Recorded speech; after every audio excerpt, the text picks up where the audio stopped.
अल्लाह अगर तौफ़ीक़ न दे इंसान की बस की बात नहीं, फैज़ान मोहब्बत आम सही इरफ़ान मोहब्बत आम नहीं। ज़मा इज़्ज़तमंदो د دې کلي علماو مشرانو او نورو د لري نه راغلي میلمنو ستاسو د ټولو شکریا ادا کوم. ګرمي ده، الله دې ستاسو دا راتګ او ستاسو دا قدمونه د نیکۍ په تله کې واچي. الله دې تاسو له د دې ګرمۍ د برداشت کولو اجر د آخرت په هغه سخته ګرمۍ کې درکړي.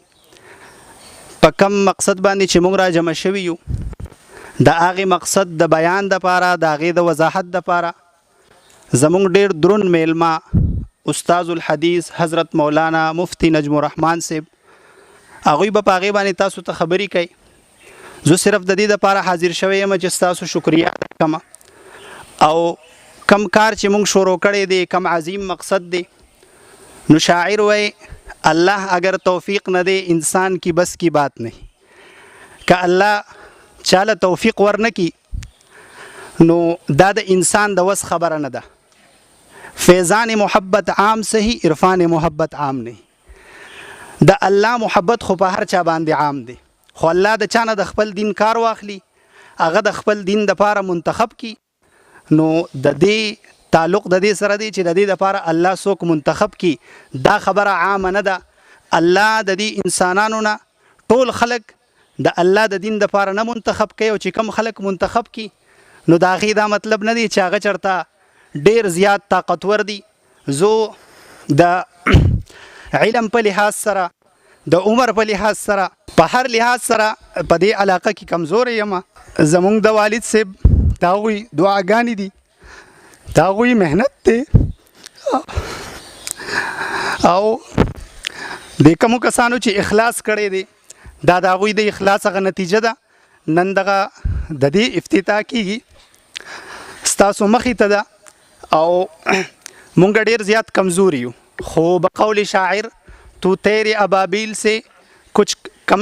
تو تیرے ابابیل سے ہرگز نہیں کچھ کم، بیچارگی پہ اپنی نجاشان خدا دیکھ. وی تو د ابابیل مرغۍ نه کمزورې نه چې الله د هغوی نه د دین کار اغستی دی، نو تو د خپله بیچارګۍ باندې او په خپله بېبسۍ باندې مزه الله چې دی نو د هغه شان ته ګوره. زما عزتمندو دې علاقې ته چې کله مونږ رالو نو په دې علاقه کې د دین د مدرسې ډېر زیات ضرورت دی. تاسو به حیران شئ چې د دې ځای نه تقریبا 3.5 کیلومتره جولګرام ته لاره ده. په دغې 3.5 کیلومتره فاصله کې تقریبا 15 سکولونه دي چې په هغې کې کالجونه، په هغې کې د جنکو سکولونه، په هغې کې د هلکانو سکولونه، په هغې کې په های سطح باندې سکولونه او په کمه سطح باندې سکولونه دا موجود دي. خو په دې 3.5 کیلومتره فاصله کې یعنی په 1 کیلومتر کې تقریبا 15 سکولونه دي. خو زمونږ په دې علاقه کې مدارس ونه دي، نو علما لګیا دي خپل کوشش کوي. زمونږ حاجی ګل محمد صاحب چې هغه په دې علاقه کې د ټولو نه اول یو ګلشن لګولی و، د هغې حافظان، د هغې قاریان هغه تاسو ته په دې علاقه کې په نظر راځي، او هغوی ډیر په مهنت سره دغه مدرسه دې له ډیر یو لویه ترقي ورکړه، او نن په هر کور کې حافظ دی. دا د هغوی د مهنت نتیجه ده. خو د وسایلو او د ځای د کمي د وجې نه هغوی دا مدرسه صرف د حفظ پورې محدود ده. نو حفظ چې کومه ذمہداري هغوی اغستې ده هغه په احسنه طریقې سره ادا کوي. دغه شان زمونږ په دې علاقه کې مدرسه محمدیه هغه موجود ده، د 6مې درجې پورې په هغې کې سبقونه دي.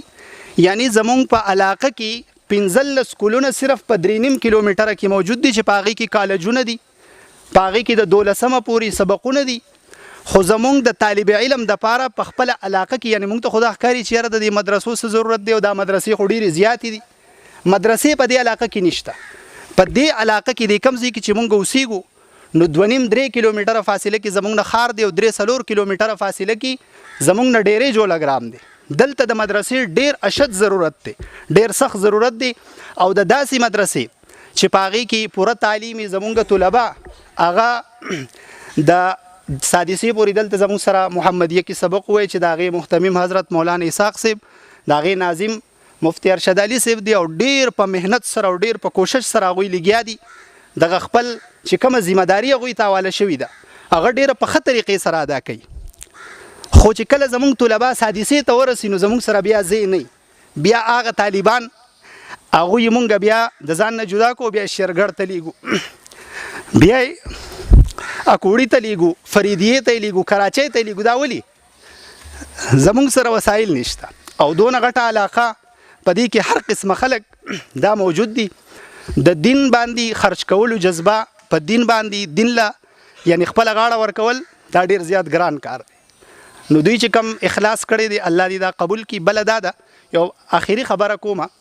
چې زمونږ په دې پوره ضلع کې تاسو به حیران شئ دارالافتا نشته دارالافتا څه ته وایي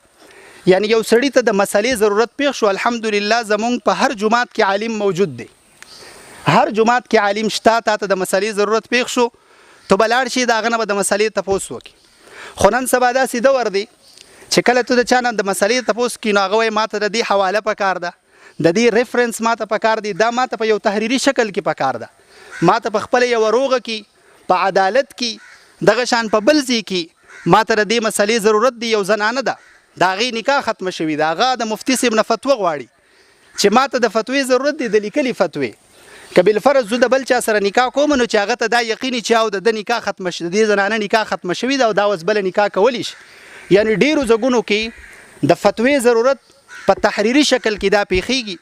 خو زما عزتمندو زمون په پوره ضلع ملکند کې دارالافتا نشته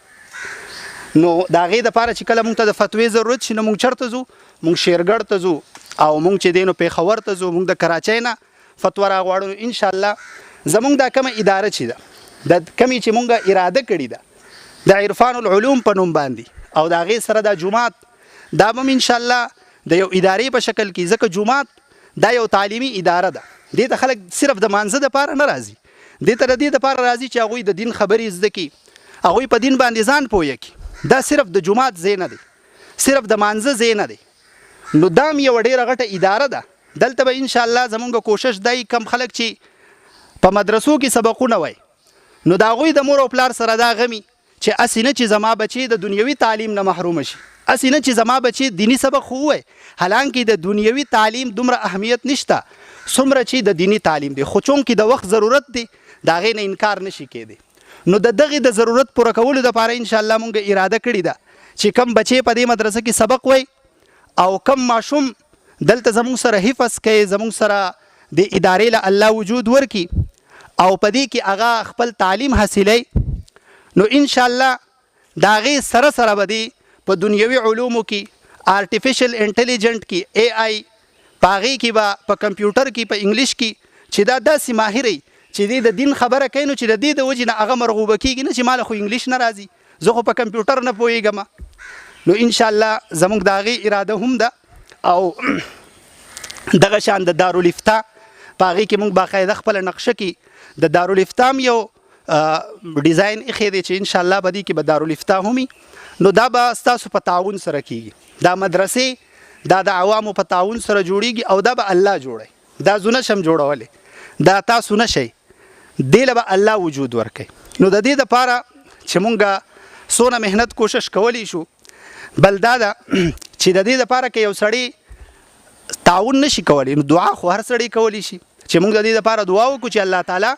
د ادارې له وجود ورکړي او څنګه چې زمونږ ارادې دي هغه ارادې الله تعالی تکمیل ته ورسوي